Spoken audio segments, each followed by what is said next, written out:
네, 이번에는 건축의 정의에 대해서 같이 살펴보도록 하겠습니다. 자, 건축도 마찬가지인데요. 우리가 일반적으로 생각할 때 건축은 이제 뭐 건물을 짓는 거죠. 건물을 짓는 어떤 행위를 이제 일반적으로 건축하는데, 학교에서 건축은 좀 더 포괄적이죠. 뭐 어떤 건축 디자인하는 것도 해당이 되고, 건물 짓는 것도 해당이 되고, 뭐 기타 여러 가지 생각할 수 있는데, 자, 법규적으로 건축은 단순히 어떤 축조하는 행위, 쌓아 올리는 어떤 행위, 이렇게 국한돼서 일단 생각하시면 되겠습니다. 자, 정의는 그거죠. 자, 건축이란 건축물을 신축 또는 증축 아니면 개축, 재축 하거나 이전하는 것을 말한다. 자, 신축, 증축, 개축, 재축. 이전까지 있죠.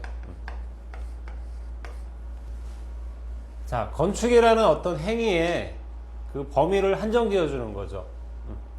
그래서 증축도 이제 건축에 해당이 되고, 심지어는 건물을 위치 이동을 하는 것도 건축에 해당이 되지만, 자, 뒤에 가서 이제 대수선이라는 걸 배우겠지만, 자, 대수선이라는 거, 뭐, 간단히 얘기하면, 건물을 어떤 큰 부분을 뜯어 고친다는 얘기예요.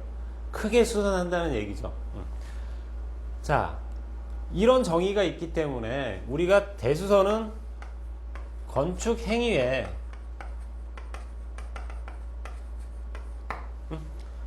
건축이라는 게 안 된다는 거죠.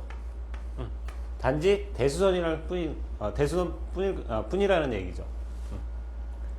자, 이렇게 구분을 하는 이유가, 예를 들어서 건축 행위를 하게 되면 법적으로 뭐 예를 들어서 현행법에 따라야 된다는 게 있지만, 대수선을 하게 되면 법이라는 게 뭐 수시로 바꾸고 그러기 때문에 옛날에 뭐 한 2, 30년 아니면 심하면 4, 50년 전에 현행법 훨씬 이전에 완화됐을 때 지어진 건물이 노후화가 돼서 대수선을 통해서 좀 더 이렇게 뭐 리모델링을 해서 살고 싶을 때는 현행법에 어긋난 부분이 있더라도 옛날 법에는 맞아서 지어진 건물이기 때문에 그런 부분들은 대수선이라면은 소급 적용을 받는 거죠. 옛날 법에 현행법에 위배가 돼도 대수선이라면은 인정을 해주겠다는 거예요.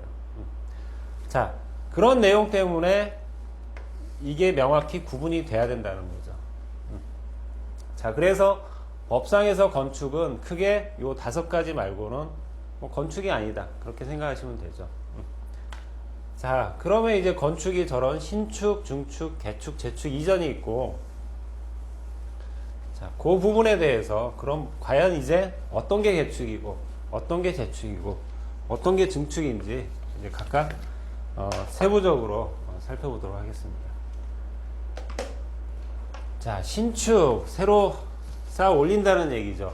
우리가 일반적으로 알고 있는 그 부분이죠. 자, 건축물이 없는 대지, 보통 이제 건물이 없으면 보통 우리가 일반적으로 나대지라고 그러는데, 뭐 있던 건물이 철거돼서 아무것도 없을 때는 나대지라고 그러죠. 자, 기존 건축물이 철거되거나 있다가 없어져도 되고요. 그 다음에 뭐 택지 개발해서 새로운 땅에 짓는 그런 부분들이 다 신축이 되는 건데, 없는 대지에 새로 건축물을 축조하는 거. 자, 그리고 좀 더 나아가서 부속 건축물만 있는 대지에 새로 주된 건축물을 축조하는 것을 포함하되 개축 또는 재축하는 것은 제외한다. 자, 뭐 단순히 얘기하면 새로 건물을 짓는다는 거예요. 좀 더 이제 얘기하면, 예를 들어서 뭐 예전에 공장 큰 게 있었고 여기 조그만 어떤 경비실 같은 게 있었다. 자, 요거는 이제 부속 건축물이 되는데, 뒤에 가서 이제 부속 건축물에 대해서 다시 언급을 하겠지만, 자, 공장을 이제 다시 크게 짓고 싶다, 다 철거를 해가지고 이 대지에는 현재 이 부속 건축물이 조금은 남아 있는 거죠. 100% 철거됐다고는 볼 수 없어. 하지만 어떤 새로운 건물을 크게 다시 공장을 짓는다. 자, 이런 경우도 이 부분이 이제 신축이 된다는 거죠. 그거까지는 이제 신축인데, 기본적으로는